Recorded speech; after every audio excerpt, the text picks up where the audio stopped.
دما چطوره دما؟ خیلی نگاه خدا بچه کجایی؟ خیلی سرد آقا. بابا آب به این خوبی گرمی خیلی عالیه. پیرمرد.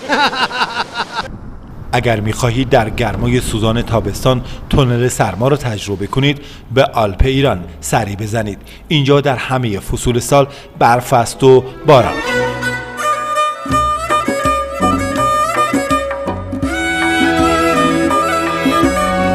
از 44 درجه کاشان اومدیم اینجا، خیلی هوا عالی. یعنی واقعا یخ در بهش همون توصیفش اونجا بود. بهترین نقطه مرکزی ایرانه، بهترین جاست. خیلی خوشگله. یعنی ما از تو مسیر که میایم همینجوری عکس میگیریم تا برسیم اینجا.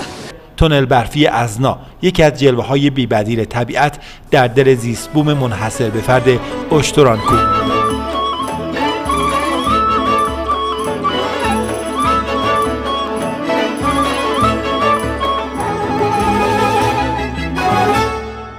واقعا جاذبه فوق‌العاده‌ایه. نسیم خنک و سرمایی به صورت آدم میزنه و آدمو واقعا جوان میکنه. اینجا که میاد آرامش داری، آسایش داری، از همه غم و غصه های روزگار، از همه دردها و رنجات فارغی. تراوت بهاری همچنان احساس میشه. هوای خوزستان خیلی گرمه، دیگه بالای 50 درجه است. اونو ول کردیم اومدیم اینجا تو این هوای سرد و خنک. برای رسیدن به تونل برفی باید 25 کیلومتر از شهر ازنا به دامنه اشترانکو رفت.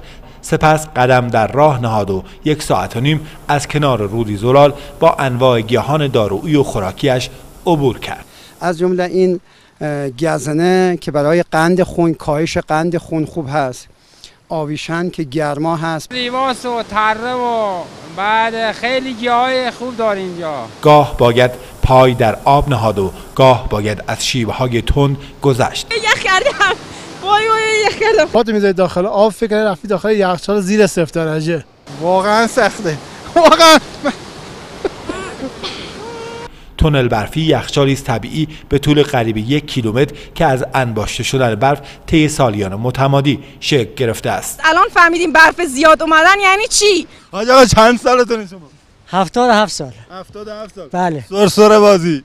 دل پیری جوانی نداره. از چیزایی که حتما آدم باید اگه شده یه بار برای عمرش ببینه. که ماشاءالله هزار ماشاءالله قرون بزرگی خدا. بکر عالی بود. پابش از سرمایه‌داران، سرمایه‌گذاران دعوت کنن بیان اینجا سرمایه‌گذاری کنن برای رفاه حال گردشگران. مردم خوب ازنا بسیار پذیرایی خوبی از ما کردن، خیلی ازشون ممنونم. به همه پیشنهاد میدم که بیان و لذت ببرن. در آستانه فصل گرما هستیم، همونطوری که هموطنی‌ها و هموطنان عزیز در جریانید.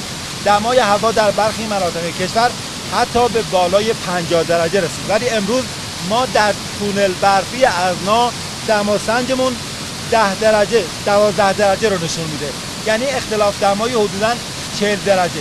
بیاید لذت ببرید از این طبیعت زیبا، از این هوای خنک، از این آب خنک و از این برف خدادادی لذت ببرید. کیومرث منصوری، خبرگزاری صدا و سیما، تونل برفی ازنا.